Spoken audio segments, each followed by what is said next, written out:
Wow, a nice bit of thermochromic ink there. It appears and then disappears. A boron atom or there's a carbon-60 atom, isn't it? So this is my stamp collection. People have huge collections of stamps, but I've only got about 12 of them, all with unusual quirks to them. And that was the first one, and I have two others which are thermochromic ink, produced for the 100th anniversary of the Magic Circle in London.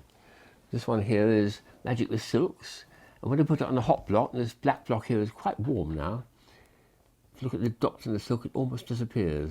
The little dots just about disappear. When I put it on a cold surface, they come back again. You get a nice coloured polka dot silk. And this one here is a rather clever one because it's actually, you've got to find the missing cone. And when you put them on the hot block, the colours disappear and you can see the cone is hidden under the middle fez there, which is rather clever. And again, you can bring the colour back by putting them on a cold surface. So thermochromic ink is a very inventive thing to put onto stamps, but those were produced. There was even one for a weather stamp. Unfortunately, it's given up the ghost. It was a grey sky turning to blue, which is a lovely idea, but never mind.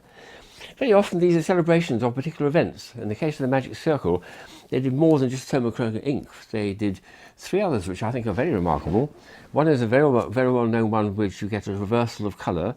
So you stare at this fixedly for about 30 seconds and then look at a blank wall, and then you get the colour negative of that. You get the red colour, so you get the ace, red ace of hearts, which is quite normal of course.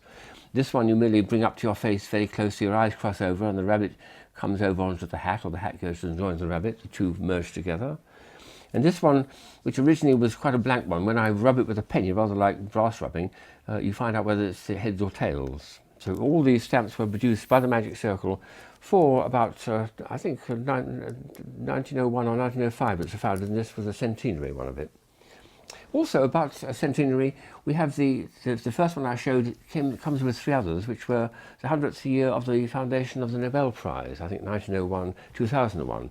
So the one we've already seen is this one here, but they also had a very nice stamp here, 65p one, which was a little bit of beautiful, I think it's a boron atom there, if you look into the hologram. And this one here was something you couldn't see on the camera, but it's got scratch and sniff. And you rub your finger on it and you've got a smell of perfume to it. Very adventurous. And this one here was some sort of hidden image, I think, inside what looks like Africa and the Atlantic. I think there's an image of an ape there in Africa, which is, again, a celebration of that particular Nobel Prize. Coming into a little more playful mode, we have the British Post Office coming up with a lovely set of stamps about 10 years ago. These are the actual stamps, and these can be used nowadays. They're currently in use. You just put them onto an envelope, but the children were invited to decorate them with decals, a set of decals, sticky decals which you put on them, and then you have a bit of fun as you send them through the post. This is the sort of effect you get. The stamps decorated with the decals to make them look all animated. This actually came through the post to me with decals on these stamps. Lovely idea and very playful for children to take part in a bit of fun before the parents post a letter in the letterbox.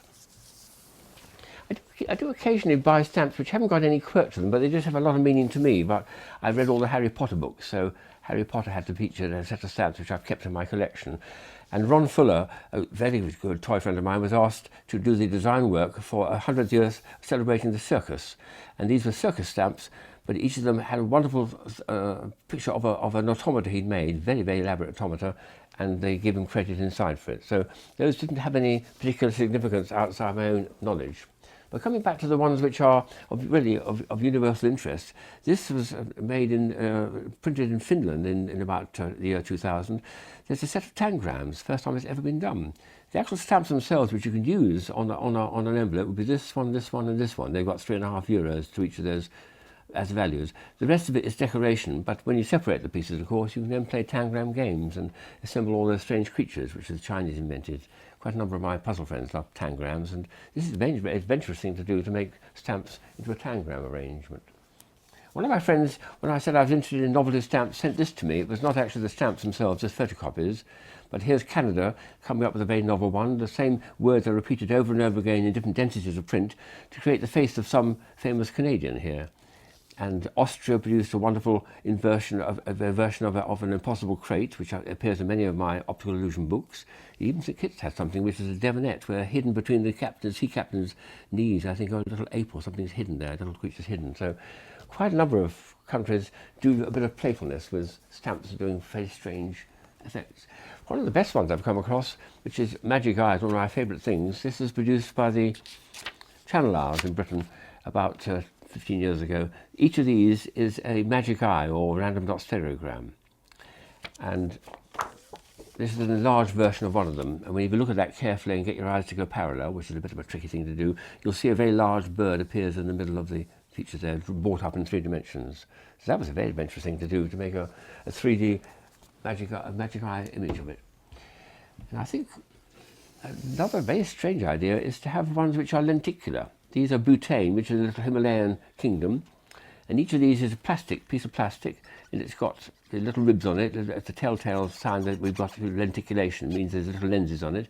And when you look at those with 2 eyes, each of them becomes 3-dimensional. But they are stamps. They could actually be used, stuck onto envelopes, and were recognised by the post office as having a value, so they could send them to the post. But they are plastic ones of little tiny miniature 3D image type things. Great fun.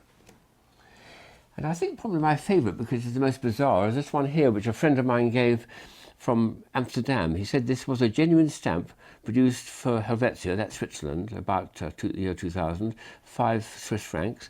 This is made, would you believe, of cloth. It's a woven cloth.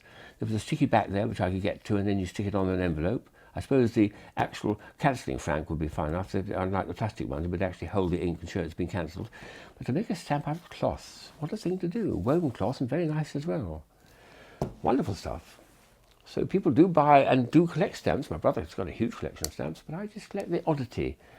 And philately is normal stamps, but this is a sort of subsection. I'm trying to think of a name for it. Any ideas? Huh.